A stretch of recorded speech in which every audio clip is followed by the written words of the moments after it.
The Man in Lower 10, Mary Roberts Rinehart. Chapter 22. At the boarding house. I had not been home for 36 hours since the morning of the preceding day. Johnson was not in sight, and I let myself in quietly with my latchkey.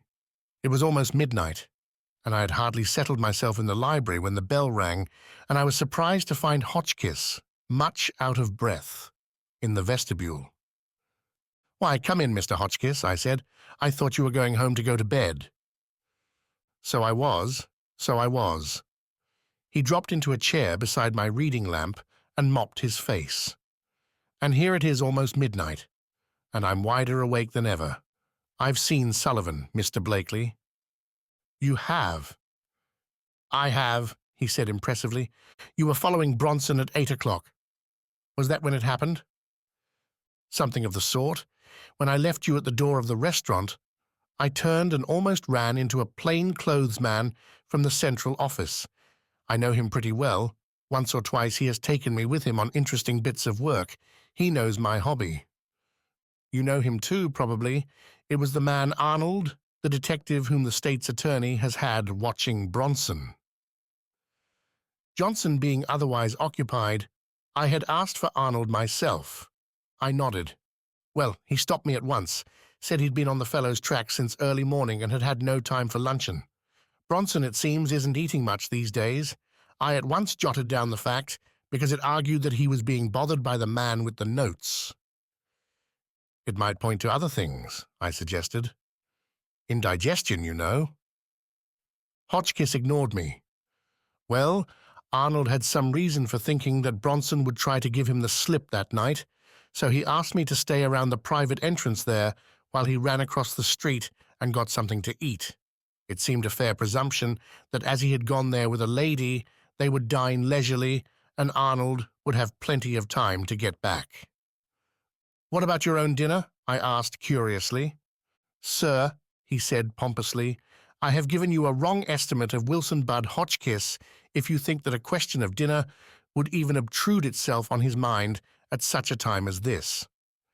He was a frail little man, and tonight he looked pale with heat and over-exertion. "Did you have any luncheon?" I asked. He was somewhat embarrassed at that. Really, Mr. Blakely, the events of the day were so engrossing."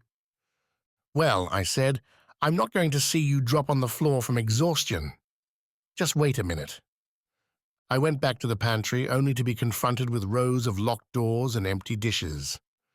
Downstairs, in the basement kitchen, however, I found 2 unattractive-looking cold chops, some dry bread, and a piece of cake wrapped in a napkin, and from its surreptitious and generally hang-dog appearance, destined for the coachman in the stable at the rear. Trays there were none. Everything but the chairs and tables seemed under lock and key, and there was neither napkin, knife, nor fork to be found.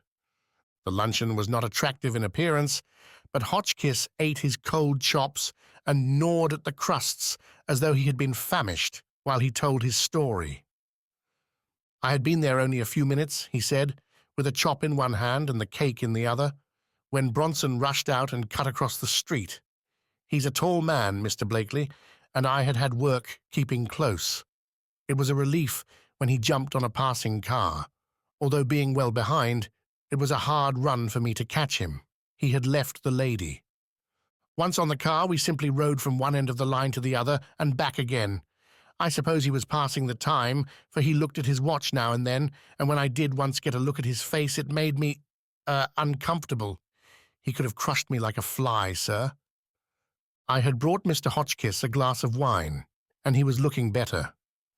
He stopped to finish it, declining with a wave of his hand to have it refilled, and continued, "About 9 o'clock or a little later, he got off somewhere near Washington Circle.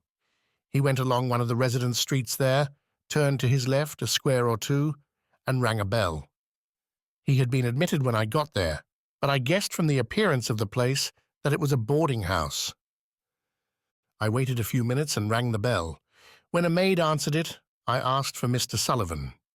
Of course there was no Mr. Sullivan there. I said I was sorry, that the man I was looking for was a new boarder. She was sure there was no such boarder in the house. The only new arrival was a man on the third floor. She thought his name was Stuart. My friend has a cousin by that name, I said. I'll just go up and see. She wanted to show me up, but I said it was unnecessary. So after telling me it was the bedroom and sitting room on the third floor front, I went up. I met a couple of men on the stairs, but neither of them paid any attention to me. A boarding house is the easiest place in the world to enter. They're not always so easy to leave, I put in, to his evident irritation. When I got to the third story, I took out a bunch of keys and posted myself by a door near the ones the girl had indicated. I could hear voices in one of the front rooms, but could not understand what they said. There was no violent dispute, but a steady hum.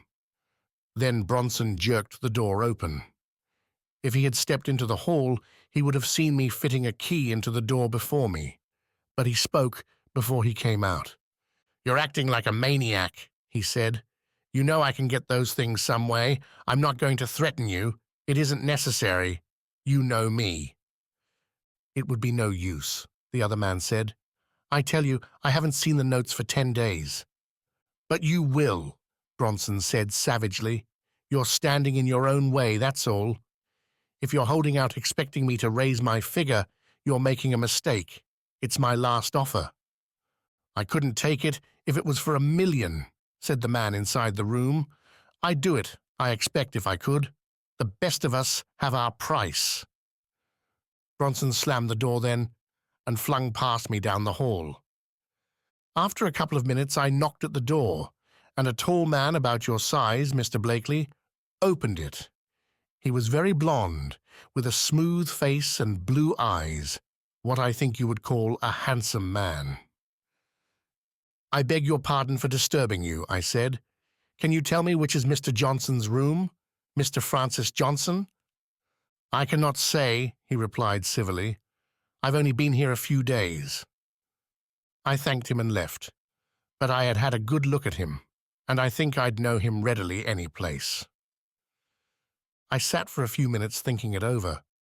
But what did he mean by saying he hadn't seen the notes for 10 days? And why is Bronson making the overtures?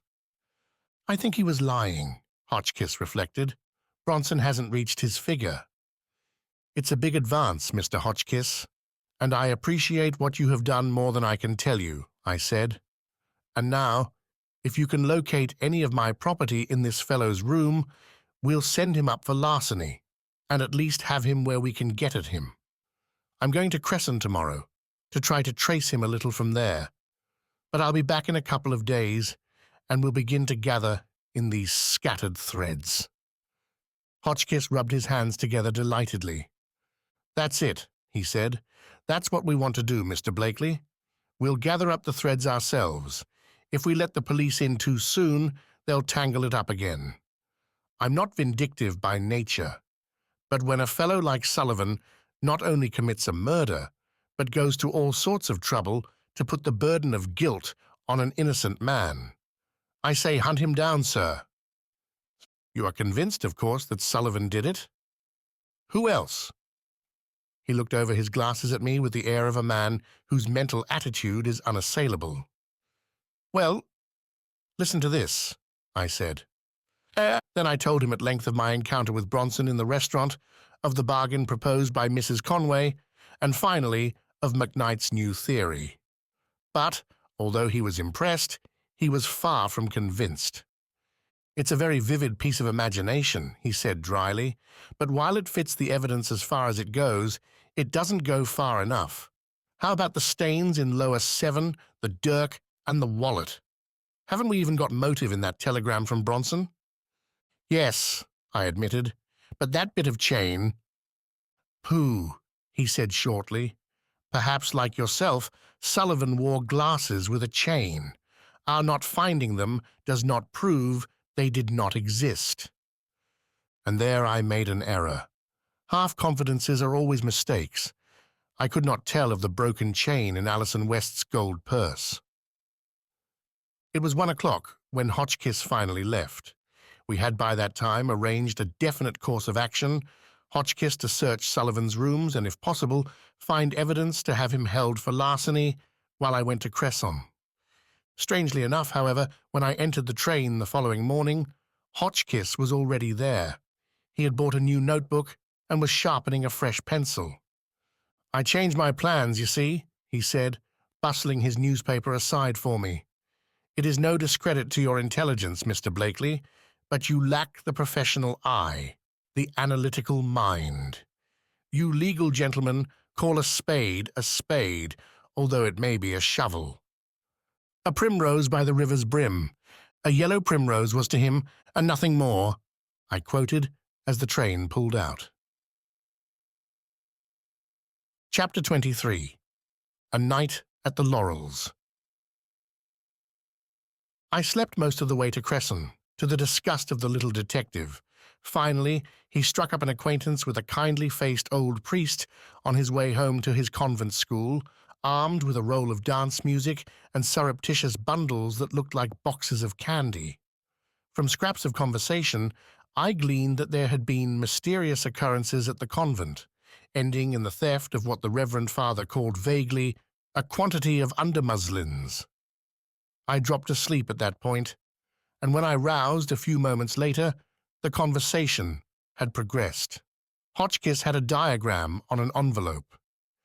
"With this window bolted and that one inaccessible, and if, as you say, the, garments were in a tub here at X, then, as you hold the key to the other door, I think you said the convent dog did not raise any disturbance.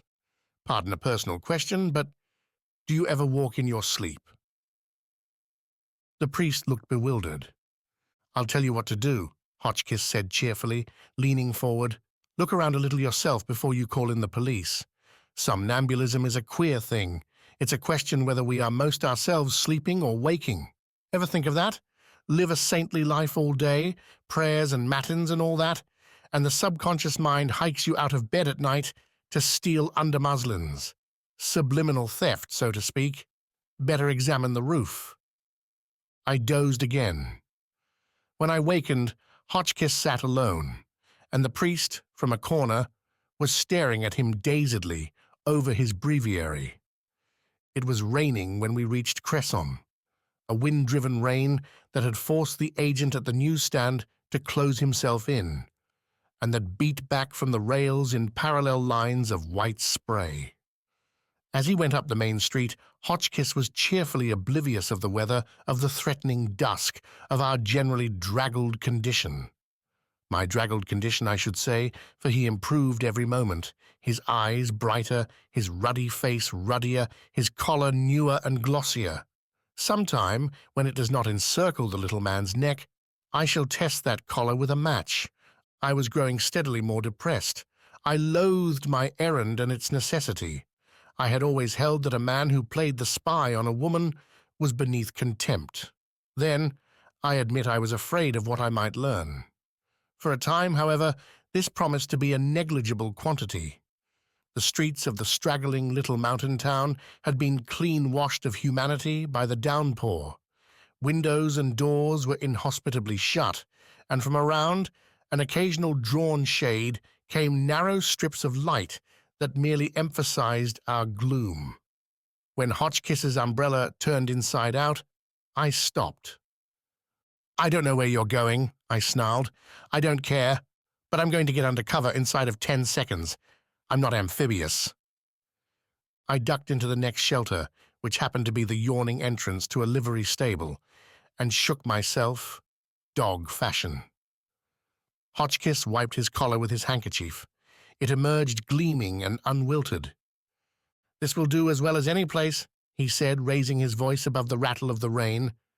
"Got to make a beginning." I sat down on the usual chair without a back, just inside the door, and stared out at the darkening street. The whole affair had an air of unreality. Now that I was there, I doubted the necessity or the value of the journey. I was wet and uncomfortable. Around me, with Cresson as a center, stretched an irregular circumference of mountain with possibly a 10-mile radius, and in it I was to find the residence of a woman whose first name I did not know, and a man who, so far, had been a purely chimerical person. Hotchkiss had penetrated the steaming interior of the cave, and now his voice, punctuated by the occasional thud of horses' hooves, came to me. "Something light will do," he was saying. "A runabout, perhaps." He came forward, rubbing his hands, followed by a thin man in overalls. "Mr. Peck says," he began, "this is Mr. Peck of Peck and Peck. Says that the place we are looking for is about 7 miles from the town. It's clearing, isn't it?" "It is not," I returned savagely. "And we don't want a runabout, Mr. Peck. What we require is an hermetically sealed diving suit. I suppose there isn't a machine to be had?" Mr. Peck gazed at me in silence. Machine to him meant other things than motors. "Automobile," I supplemented. His face cleared. "None but private affairs. I can give you a good buggy with a rubber apron." "Mike, is the doctor's horse in?" I am still uncertain as to whether the raw-boned roan we took out that night over the mountains was the doctor's horse or not. If it was, the doctor may be a good doctor, but he doesn't know anything about a horse, and furthermore, I hope he didn't need the beast that miserable evening. While they harnessed the horse, Hotchkiss told me what he had learned. 6 Curtises in the town and vicinity, he said. Sort of family name around here. One of them is telegraph operator at the station. Person we are looking for was, a wealthy widow with a brother named Sullivan. Both supposed to have been killed on the flyer. "Her brother," I repeated stupidly. "You see," Hotchkiss went on, 3 people in one party took the train here that night. Miss West, Mrs. Curtis, and Sullivan. The 2 women had the drawing room. Sullivan had lower 7. What we want to find out is just who these people were, where they came from if Bronson knew them, and how Miss West became entangled with them. She may have married Sullivan, for one thing." I fell into gloom after that. The roan was led unwillingly into the weather, Hotchkiss and I in eclipse behind the blanket. The liveryman stood in the doorway and called directions to us. "You can't miss it," he finished. "Got the name over the gate anyhow. The Laurels. The servants are still there. Leastways, we didn't bring them down." He even took a step into the rain as Hotchkiss picked up the lines. "If you're going to settle the estate," he bawled, "don't forget us, Peck and Peck. A half bushel of name and a bushel of service." Hotchkiss could not drive. Born a clerk, he guided the roan much as he would drive a bad pen. And the roan spattered through puddles and splashed ink, mud, that is, until I was in a frenzy of irritation. "What are we going to say when we get there?" I asked, after I had finally taken the reins in my one useful hand. "Get out there at midnight and tell the servants we have come to ask a few questions about the family? It's an idiotic trip anyhow. I wish I had stayed at home." The roan fell just then, and we had to crawl out and help him up. By the time we had partly unharnessed him, our matches were gone, and the small bicycle lamp on the buggy was wavering only too certainly. We were covered with mud, panting with exertion, and even Hotchkiss showed a disposition to be surly. The rain, which had lessened for a time, came on again, the lightning flashes doing more than anything else to reveal our isolated position. Another mile saw us, if possible, more despondent. The water in our clothes had had time to penetrate. The roan had sprained his shoulder and drew us along in a series of convulsive jerks. And then, through the rain-spattered window of the blanket, I saw a light. It was a small light, rather yellow, and it lasted perhaps 30 seconds. Hotchkiss missed it and was inclined to doubt me. But in a couple of minutes, the roan hobbled to the side of the road and stopped, and I made out a break in the pines and an arched gate. It was a small gate, too narrow for the buggy. I pulled the horse into as much shelter as possible under the trees, and we got out.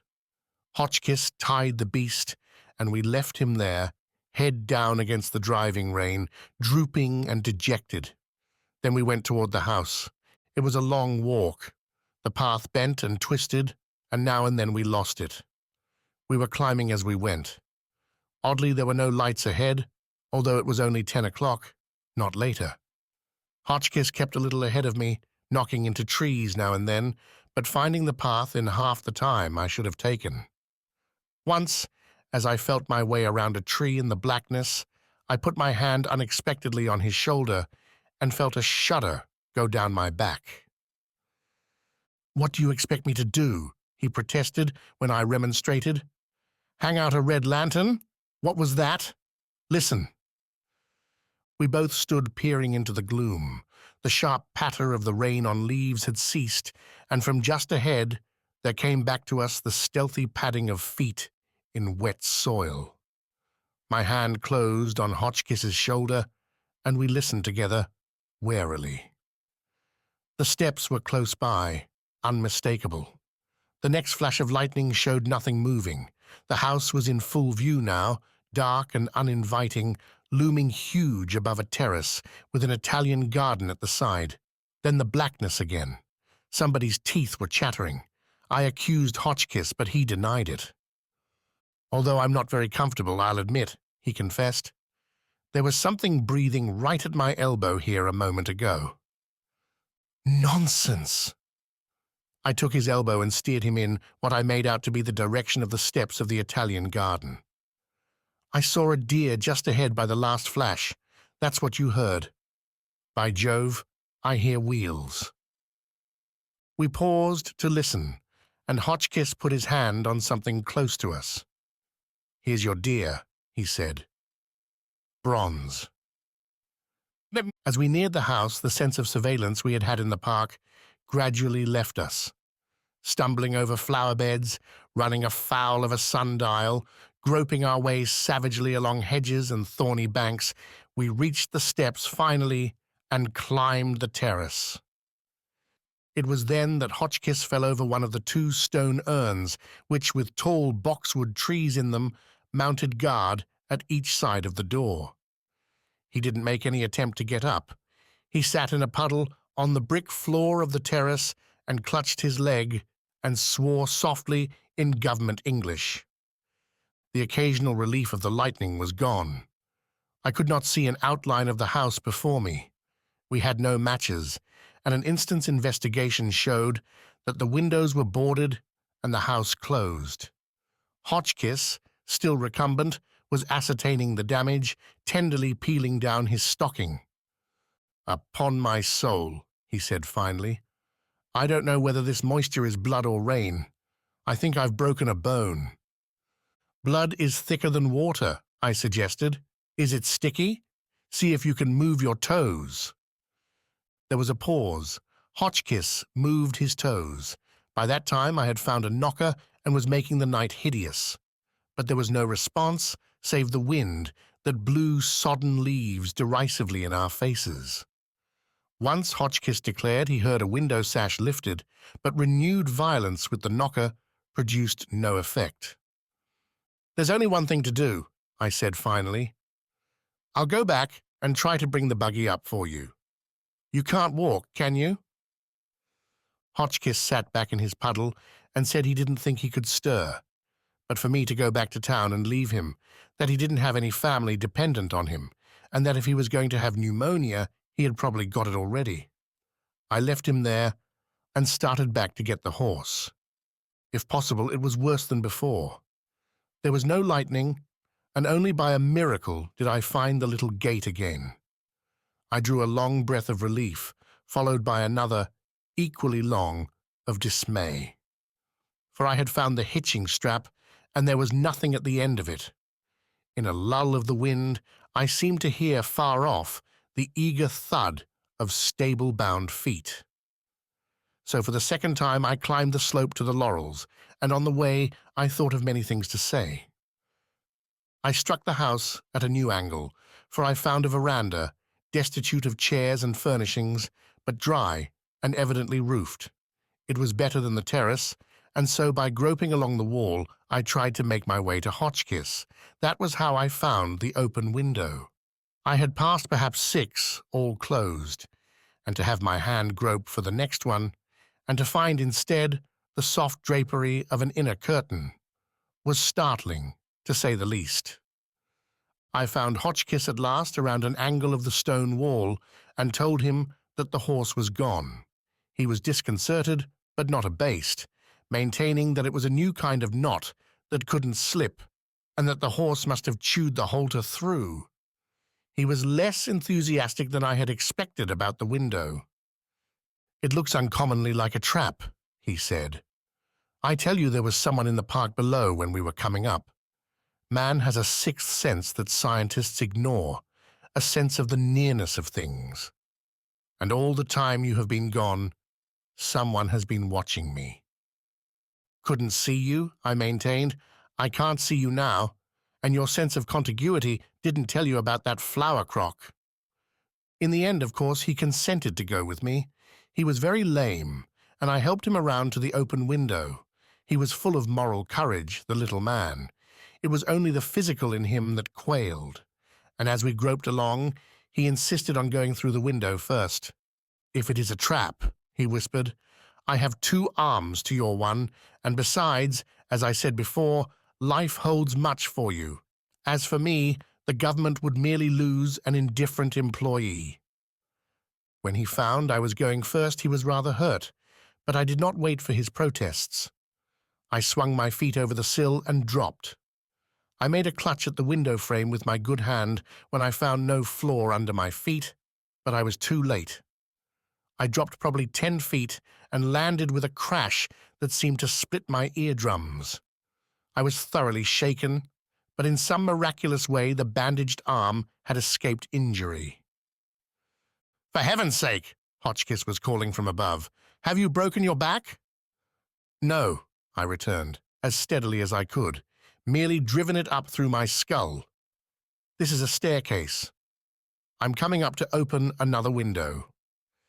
It was eerie work, but I accomplished it finally, discovering, not without mishap, a room filled with more tables than I had ever dreamed of, tables that seemed to waylay and strike at me. When I had got a window open, Hotchkiss crawled through, and we were at last under shelter. Our first thought was for a light. The same laborious investigation that had landed us where we were revealed that the house was lighted by electricity and that the plant was not in operation. By accident, I stumbled across a tabouret with smoking materials and found a half-dozen matches.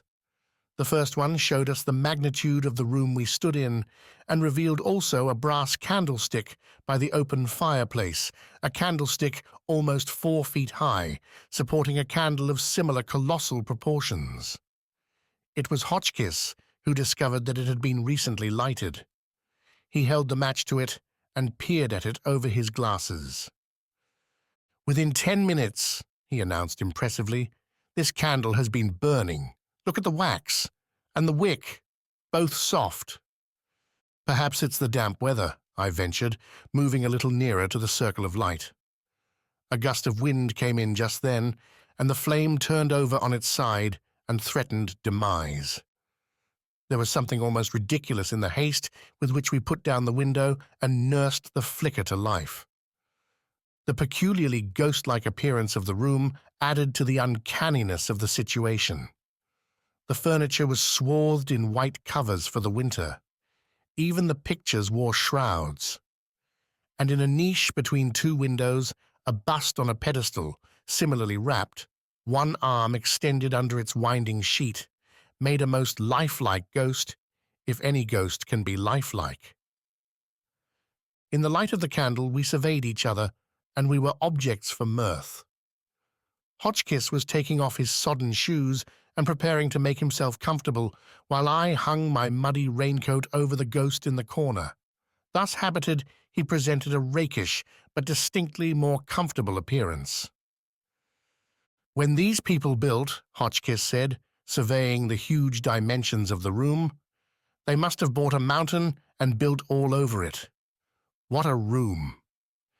It seemed to be a living room, although Hotchkiss remarked that it was much more like a dead one. It was probably 50 feet long and 25 feet wide. It was very high, too, with a domed ceiling, and a gallery ran around the entire room, about 15 feet above the floor. The candlelight did not penetrate beyond the dim outlines of the gallery rail, but I fancied the wall there hung with smaller pictures. Hotchkiss had discovered a fire laid in the enormous fireplace, and in a few minutes we were steaming before a cheerful blaze. Within the radius of its light and heat, we were comfortable again. But the brightness merely emphasized the gloom of the ghostly corners. We talked in subdued tones, and I smoked a box of Russian cigarettes which I found in a table drawer. We had decided to stay all night, there being nothing else to do. I suggested a game of double-dummy bridge, but did not urge it when my companion asked me if it resembled euchre. Gradually, as the ecclesiastical candle paled in the firelight, we grew drowsy. I drew a divan into the cheerful area and stretched myself out for sleep. Hotchkiss, who said the pain in his leg made him wakeful, sat wide-eyed by the fire, smoking a pipe. I have no idea how much time had passed when something threw itself violently on my chest. I roused with a start and leaped to my feet, and a large Angora cat fell with a thump to the floor. The fire was still bright, and there was an odor of scorched leather through the room from Hotchkiss's shoes. The little detective was sound asleep, his dead pipe in his fingers. The cat sat back on its haunches and wailed. The curtain at the door into the hallway bellied slowly out into the room and fell again. The cat looked toward it and opened its mouth for another howl. I thrust at it with my foot, but it refused to move. Hotchkiss stirred uneasily, and his pipe clattered to the floor. The cat was standing at my feet, staring behind me. Apparently it was following with its eyes an object unseen to me that moved behind me. The tip of its tail waved threateningly, but when I wheeled, I saw nothing. I took the candle and made a circuit of the room. Behind the curtain that had moved, the door was securely closed. The windows were shut and locked, and everywhere the silence was absolute. The cat followed me majestically. I stooped and stroked its head, but it persisted in its uncanny watching of the corners of the room. When I went back to my divan, after putting a fresh log on the fire, I was reassured. I took the precaution and smiled at myself for doing it, to put the fire tongs within reach of my hand. But the cat would not let me sleep. After a time, I decided that it wanted water, and I started out in search of some, carrying the candle without the stand. I wandered through several rooms, all closed and dismantled, before I found a small lavatory opening off a billiard room. The cat lapped steadily, and I filled a glass to take back with me. The candle flickered in a sickly fashion that threatened to leave me there lost in the wanderings of the many hallways, and from somewhere there came an occasional violent puff of wind. The cat stuck by my feet, with the hair on its back raised menacingly. I don't like cats. There is something psychic about them. And Hotchkiss was still asleep when I got back to the big room. I moved his boots back from the fire and trimmed the candle. Then, with sleep gone from me, I lay back on my divan and reflected on many things. On my idiocy in coming, on Alison West, and the fact that only a week before she had been a guest in this very house, on Richie and the constraint that had come between us. From that, I drifted back to Alison and to the barrier my comparative poverty would be. The emptiness, the stillness were oppressive. Once I heard footsteps coming, rhythmical steps that neither hurried nor dragged, and seemed to mount endless staircases without coming any closer. I realized finally that I had not quite turned off the tap, and that the lavatory, which I had circled to reach, must be quite close. The cat lay by the fire, its nose on its folded paws, content in the warmth and companionship. I watched it idly. Now and then the green wood hissed in the fire, but the cat never batted an eye. Through an unshuttered window, the lightning flashed. Suddenly the cat looked up. It lifted its head and stared directly at the gallery above. Then it blinked and stared again. I was amused, not until it had got up on its feet, eyes still riveted on the balcony, tail waving at the tip, the hair on its back a bristling brush. Did I glance casually over my head? From among the shadows, a face gazed down at me, a face that seemed a fitting tenant of the ghostly room below. I saw it as plainly as I might see my own face in a mirror. While I stared at it with horrified eyes, the apparition faded. The rail was there, the Bokhara rug still swung from it, but the gallery was empty. The cat threw back its head and wailed.